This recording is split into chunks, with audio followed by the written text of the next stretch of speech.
Assalamualaikum warahmatullahi wabarakatuh. Waalaikumsalam warahmatullahi wabarakatuh. Alhamdulillahirabbil alamin wassalatu wassalamu ala asyrofil anbiya'i wal mursalin wa ala alihi washabihi ajmain amma ba'du. Puji syukur alhamdulillah kita panjatkan kehadirat Allah Subhanahu wa taala yang telah memberikan kita nikmat iman, nikmat Islam serta nikmat sehat sehingga kita bisa berkumpul kembali pada pertemuan kali ini. Nah, apa kabar semuanya? Alhamdulillah. Baik. Pada pembelajaran kali ini saya di sini akan menjelaskan yaitu misi dakwah Nabi Muhammad SAW pada periode Mekah. Jadi langsung saja ya. Nah, apa itu dakwah? Ada yang tahu nggak di sini dakwah itu apa? Enggak. Ada yang tahu? Menyeru atau memanggil. Ya, terus ada lagi? Ceramah. Ya, bisa jadi ceramah. Nah, ya, jadi langsung aja. Nah, dakwah secara bahasa berasal dari kata bahasa Arab yaitu da'a yad'u dawatan yang artinya adalah menyeru atau memanggil. Nah, lalu sedangkan menurut istilah Ibnu Taimiyah menyatakan bahwa dakwah adalah seruan untuk beriman kepadanya dan pada ajaran yang dibawa pada utusannya. Lalu membenarkan berita yang mereka sampaikan dan mentaati perintahnya. Nah, jadi dakwah itu bisa disimpulkan bahwasannya suatu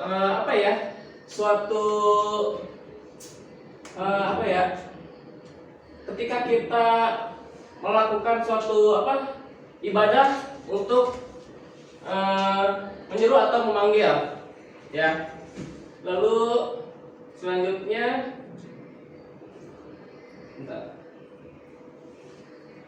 nah, permulaan dakwah Nabi Muhammad SAW. Nabi Muhammad SAW diangkat menjadi Nabi dan Rasul pada tanggal 17 Ramadan. Nah, ada yang tahu nggak ketika Nabi Muhammad mendapatkan wahyu itu di mana? Di Gua Hiro ya. Jadi ketika Nabi Muhammad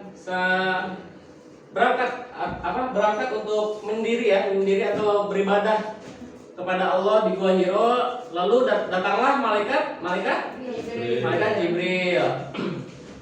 Ketika malaikat Jibril datang, lalu malaikat Jibril menyampaikan wahyunya kepada Nabi Muhammad, yaitu surat, ada yang tahu surat apa? Surat Al-Alaq ya. Lalu malaikat Jibril itu menyampaikan kepada Nabi Muhammad yang pertama itu Iqra, yang artinya bacalah. Iqra. Kedua kali lalu Nabi Muhammad berkata, apa yang harus aku baca? Lalu yang ketiga malaikat Jibril menyampaikan Iqra bismi rabbikal ladzi khalaq khalaqal insana min 'alaq Iqra wa rabbukal akram allazi 'allama bil qalam 'allamal insana ma lam ya'lam. Lalu selanjutnya,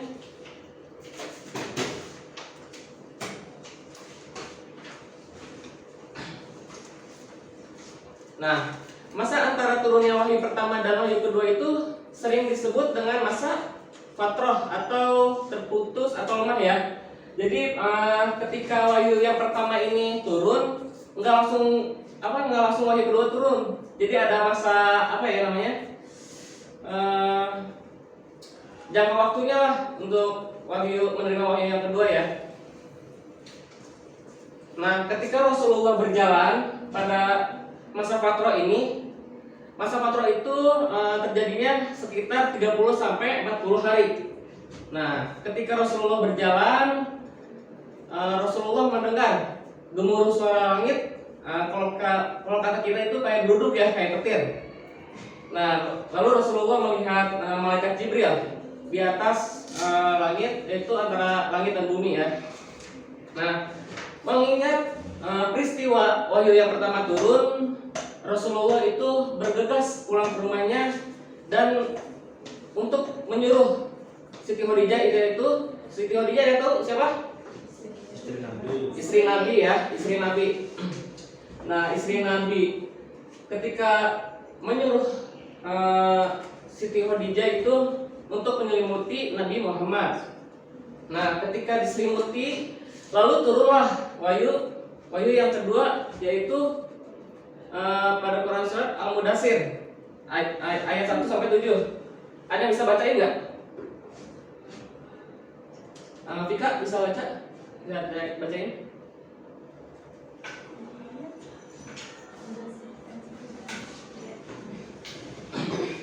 Bismillahirrahmanirrahim.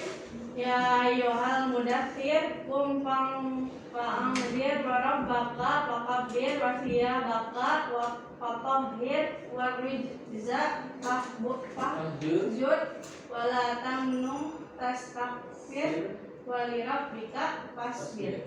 Nah, yaitu yang artinya wahai orang yang berkemul atau berselimut, bangunlah lalu berilah peringatan. Dan agungkanlah Tuhanmu dan bersihkanlah pakaianmu dan tinggalkanlah segala perbuatan yang keji dan janganlah engkau muhammad memberi atau dengan maksud memperoleh balasan yang lebih banyak dan karena Tuhanmu bersabarlah. Nah, ketika wahyu yang kedua ini datang, Rasulullah langsung melaksanakan dakwahnya. Yang pertama itu ada dakwah. Ada yang tahu nggak dakwahnya itu secara apa? Secara sembunyi-sembunyi dan terang-terangan. Nah, lalu ini berikut ini ya sedikit cuplikan video. Saya simak dulu.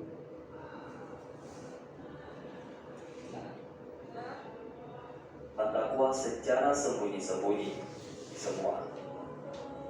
Sebagai tempat kelahiran dan pertumbuhan beliau Sallallahu Alaihi Wasallam, maka kota Mekah dijadikan Nabi Muhammad SAW sebagai titik tolak dakwahnya. Pada awalnya, metode dakwah yang dilakukan Rasulullah SAW bersifat sirriyah, yaitu sembunyi-sembunyi. Berlangsung selama 3 tahun pertama dakwah beliau SAW. Hal tersebut mengingat kedudukan Rasulullah SAW yang masih lemah. Ditambah kandungan dakwah beliau yang sangat bertolak belakang dengan keyakinan prinsip masyarakatnya yang penuh dengan nilai-nilai kesyirikan. Lapisan masyarakat yang paling pertama beliau serukan ajaran Islam tentu saja adalah keluarga dan kenalan dekat beliau. Itu pun beliau pilih hanya kepada mereka yang ada tanda-tanda kebaikan pada dirinya. Usaha beliau tidak sia-sia. Pada hari-hari pertama dakwahnya, terkumpul sejumlah orang yang menerima dakwahnya dengan penuh keyakinan dan penghormatan terhadap Rasulullah SAW. Mereka lah yang dalam sejarah Islam dikenal sebagai as-sabiqun al-awwalun, yaitu generasi pertama yang menerima Islam. Orang terdepan dari kelompok ini adalah istri beliau sendiri, Ummul Mukminin, yakni Khadijah binti Khuwailid. Kemudian budak beliau SAW, yaitu Zaid bin Haritsah. Lalu sepupu beliau SAW, yaitu Ali bin Abi Thalib radhiyallahu anhu, yang saat itu masih belia dan dirawat oleh Rasulullah.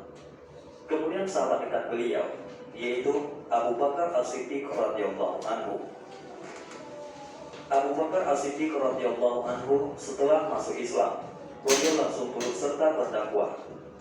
Lewat usaha beliau, ditambah perangainya yang terpuji serta kedudukannya yang terhormat di tengah masyarakat, dakwahnya cepat memberikan hasil. Tak berapa lama, tercatatlah sejumlah orang yang masuk Islam lewat beliau. Di antaranya, Utsman bin Affan, Zubair bin Awam, Abdurrahman bin Auf, Sa'ad bin Abi Waqqas, Talha bin Ubaidillah radhiyallahu anhu. Mereka juga digolongkan sebagai generasi pertama dari kalangan para sahabat dan yang banyak berperan dalam dakwah Rasulullah SAW berikutnya.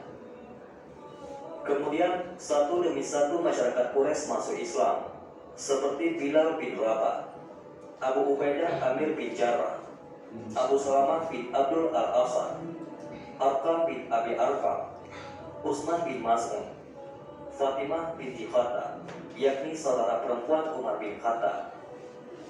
Kemudian Khabbab bin Arad, Abdullah bin Mas'ud dan lainnya. Mereka semua masuk Islam secara sembunyi-sembunyi, karena Rasulullah SAW menyampaikan dakwahnya secara individu dan rahasia. Sementara itu, wahyu terus diturunkan, umumnya pendek-pendek. namun memiliki tekanan kuat untuk membersihkan hati dari berbagai kotoran duniawi. Sangat sesuai dengan kondisi saat itu yang menuntut kelembutan hati dan jiwa. Selain itu, wahyu yang turun banyak menggambarkan tentang surga dan neraka, hingga seakan-akan terpampang di hadapan mata. Hal mana dapat menimbulkan kerinduan seseorang terhadap surga dan ketakutannya terhadap neraka. Sedikit demi sedikit, lahirlah ikatan hati yang kuat di antara mereka. Kemudian lahirlah rasa ukhuwah dan tolong-menolong sehingga semakin mengokohkan keimanan mereka. Ritual yang sejak awal mereka lakukan adalah ibadah sholat. Namun, waktu itu sholat 5 waktu belum ditetapkan. Yang mereka lakukan adalah sholat 2 rakaat setiap pagi dan petang, sebagaimana firman Allah Subhanahu wa Ta'ala. Dan bertasbihlah seraya memuji Tuhanmu pada waktu petang dan pagi. Quran Surat Al-Mu'min ayat 55. Hal itu pun tetap mereka lakukan secara sembunyi-sembunyi agar tidak diketahui oleh masyarakat. Meskipun dakwah tetap dilakukan secara sembunyi-sembunyi, namun lambat laun akhirnya berita tersebut sampai juga ke telinga orang-orang kafir Quraisy. Pada awalnya, mereka tidak terlalu menghiraukannya. Mereka menganggap apa yang dilakukan Rasulullah SAW tak berbeda dengan apa yang dilakukan oleh beberapa orang sebelumnya, yang sekedar ingin menghidupkan nilai keberagamaan. Akan tetapi, lama-kelamaan kekhawatiran tersebut muncul juga. Setelah pengaruh Rasulullah SAW kian lama kian kuat dan meluas, mulailah mereka memperhatikan dan mengawasi dakwah Rasulullah SAW. Wallahu a'lam bishawab. Nah, jadi gitu. Yang pertama itu dakwah secara sembunyi-sembunyi.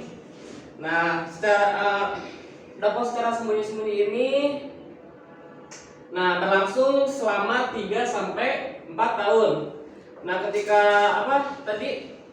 dakwah sembunyi-sembunyi ini Rasulullah tidak langsung menyebarluaskan ya kepada kaum kafir Quraisy.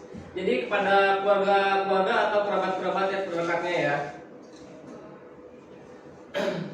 Nah, wahyu yang turun pada saat itu secara umum bersifat mendidik, membimbing, membina, mengarahkan, dan memantapkan batin. Nah, lalu ini tadi ya yang orang-orang yang pertama kali menyatakan keislamannya, yaitu Siti Khadijah, istrinya, Ali bin Abi Thalib, Zaid bin Haritsah, anak angkatnya, Abu Bakar, sahabat karibnya sejak kanak-kanak, lalu Ummu Aiman, pengasuh beliau sejak masa kecil. Nah, lalu dakwah yang kedua itu adalah secara terang-terangan ya. Nah, bentar.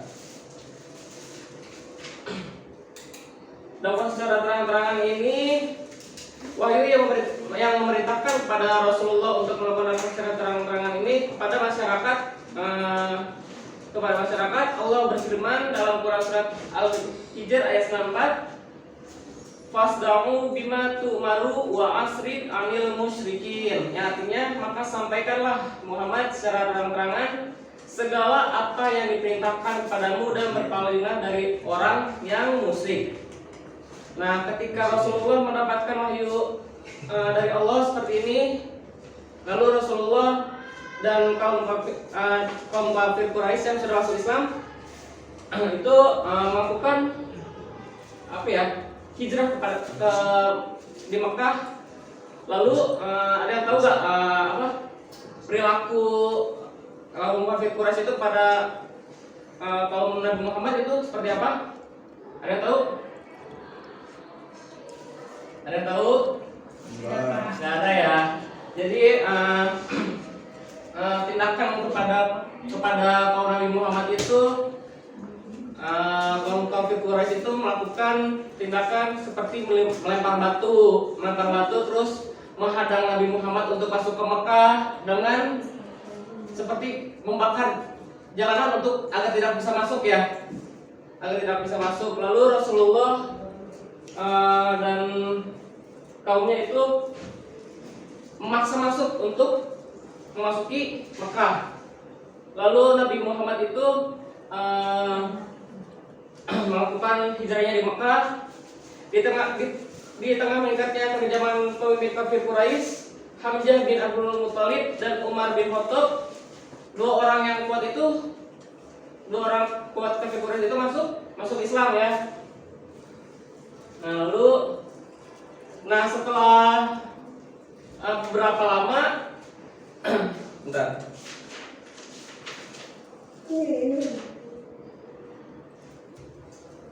Nah, lalu ada surat pemboikotan kafir Quraisy kepada Bani Hashim atau Bani Muthalib ya, yaitu jadi Muhammad dan kaum keluarga serta pengikutnya tidak diperbolehkan menikah dengan bangsa Arab Quraisy lainnya, baik laki-laki maupun perempuan.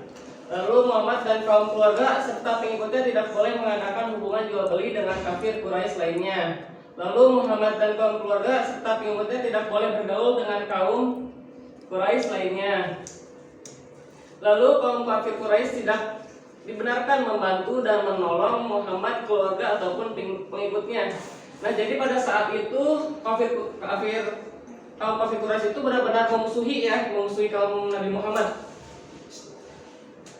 Nah, lalu ada peristiwa-peristiwa penting dalam dakwah Rasulullah SAW pada periode Mekah ini. Nah, lalu yang pertama itu ada Rasulullah menyuruh kaumnya untuk hijrah ke Habasyah ya, peristiwa untuk hijrah ke Habasyah. Nah, Rasulullah ini pada peristiwa ini Rasulullah memerintahkan kaumnya untuk melaksanakan hijrah ke Habasyah karena kata Nabi Muhammad itu ada seorang raja yang ingin menerima kaumnya karena raja itu memperlakukan kaumnya dengan baik dan akan memberikan makanan gitu, seperti bahan baku makanan. Lalu yang kedua itu ada peristiwa Amul Huzni. Nah, peristiwa Amul Huzni ini yaitu peristiwa yang sangat sedih bagi Rasulullah SAW. Peristiwa ini karena sedih itu karena meninggalnya kakek Nabi Muhammad ya. Ada tahu paman kakek Nabi Muhammad siapa? Abdul Muthalib. Nah, Abdul Muthalib ya. Abdul Muthalib. Lalu tidak lama kemudian meninggal lagi, yaitu siapa? Istrinya Siti Khadijah. Nah, pada peristiwa ini sangat sedih ya bagi Rasulullah SAW. Lalu peristiwa yang ketiga itu ada peristiwa Isra Miraj. Nah, peristiwa Isra Miraj ini terjadi ketika sebelum hijrah ya, tepatnya pada malam Senin 27 Rajab setelah Rasulullah pulang dari perjalanannya ke Thaif. Nah, Isra Miraj ini merupakan salah satu perjalanan Rasulullah SAW pada suatu malam dari Masjidil Haram ke Masjidil Aqsa ya. Miraj ya. Arti Miraj itu adalah naiknya Rasulullah SAW dari Masjidil Aqsa menuju ke Sidratul Muntaha untuk menghadap Allah Subhanahu wa taala ya. Nah, ketika ingin melakukan Isra Miraj ini Rasulullah diberi suatu kendaraan yang diberikan nama apa? Ada tahu gak? Diberi nama apa? Buruk ya. Ya, itu seperti kecepatannya seperti apa? Kilat atau cahaya ya. Seperti cahaya. Kalau kita di sini Lamborghini kali ya? Iya. Lamborghini. Lalu ketika Rasulullah berangkat di langit pertama itu Nabi Muhammad bertemu dengan Nabi Adam. Lalu langit yang kedua Nabi Muhammad bertemu dengan Nabi Yahya. Yang ketiga Nabi Muhammad bertemu dengan Nabi Yusuf. Langit yang keempat Nabi Muhammad bertemu dengan Nabi Idris. Yang kelima Nabi Muhammad bertemu dengan Nabi Harun. Yang keenam bertemu dengan Nabi Musa. Lalu ketika bertemu Nabi Musa ini, Nabi Musa berkata bahwasannya Rasulullah itu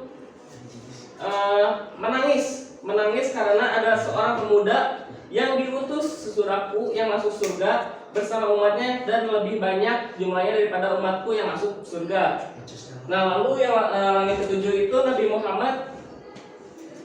Muhammad bertemu dengan Nabi Ibrahim alaihissalam, dan dalam setiap pertemuannya dengan para nabi terdahulu mereka selalu mengakui nubuat Rasulullah Shallallahu Alaihi Wasallam. Lalu naik lagi ke menuju Baitul Ma'mur yang setiap harinya dimasuki berapa? 70.000 malaikat ya. 70.000 malaikat. Yang tidak keluar lagi darinya. Kemudian diangkat lagi untuk menghadap Allah yang Maha Perkasa dan mendekatkan kepadanya. Lalu Allah mewahyukan yang dikehendaki Allah, yaitu mewajibkannya sholat sebanyak berapa? 50 rakaat ya. Nah, bayangin dong kalau kita sholat sehari 50 rakaat ya. Jadi setiap waktu ya, setiap jam, setiap menit, ajar lagi ya. Kita yang sholat 5 waktu aja sekarang masih belang bentong ya. Masih belang bentong. Jadi 2. Lalu Nabi Musa berkata, sesungguhnya wahai Muhammad, kamu tidak akan umatku tidak akan sanggup melaksanakannya, sehingga pada akhirnya Allah memerintahkannya kepada Rasulullah untuk melaksanakannya sholat 5 rakaat ya, untuk 5 rakaat. Nah, ketika itu berjalanlah sampai sekarang sholat 5 rakaat ya. Lalu peristiwa yang keempat itu hijrah ke Yasrib. Nah, pada hijrah ke Yasrib ini Rasulullah melakukan suatu baiat atau perjanjian kepada kaum muslimin yang ingin masuk Islam. Lalu isinya itu mereka tidak akan menyekutukan Allah SAW dengan suatu apapun. Lalu mereka tidak akan mencuri, mereka tidak akan berzina, mereka tidak akan membunuh anak-anaknya, mereka tidak akan berbuat fitnah, dusta dan curang, mereka tidak akan mendurhakai Rasulullah. Nah, pada baiat yang pertama itu Rasulullah pada bulan haji lalu Rasulullah melakukan perjanjian Aqabah yang kedua, yang isinya itu penduduk Yasrib siap membela Islam dan Rasulullah. Lalu penduduk Yasrib ikut berjuang dalam membela Islam dengan harta dan jiwa. Lalu penduduk Yasrib ikut berusaha memajukan agama Islam dan menyiarkan kepada anak keluarga mereka. Lalu yang terakhir, penduduk Yasrib siap menerima resiko dan segala tantangan. Nah, lalu ketika itu banyak sekali dari masyarakat lainnya untuk masuk Islam, untuk mengikuti ajaran Rasulullah Shallallahu Alaihi Wasallam. Nah, mungkin cukup sekian ya dari penjelasan materi kali ini. Jadi ada yang bertanya nggak? Kalau nggak ada, saya yang nanya ya. Saya yang nanya ya. Nah, jadi mau nanya nih, ketika Rasulullah dakwah sembunyi-sembunyi itu berlangsung berapa tahun? 3 sampai 4 tahun. 3 sampai 4 tahun. 3 sampai 4 tahun. Terus apa lagi ya? Peristiwa yang sangat sedih.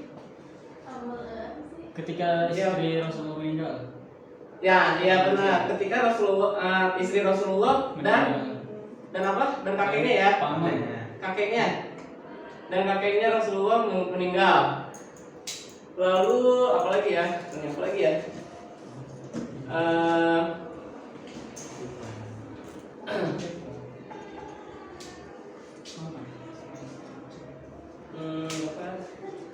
Ketika Rasulullah dakwah secara sembunyi-sembunyi itu, orang yang pertama kali masuk Islam disebut apa?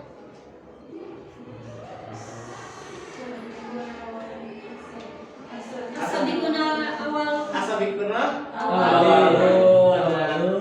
Mungkin itu saja ya yang bisa saya sampaikan pada kesempatan kali ini, pada pertemuan kali ini. Semoga bermanfaat untuk teman-teman semuanya. Kurang lebihnya mohon maaf. kita tutup dengan kafaratul majlis. Subhanallah wa bihamdihi asyhadu an la ilaha illa anta astaghfiruka wa atubu ilaik. Mungkin cukup sekian ya.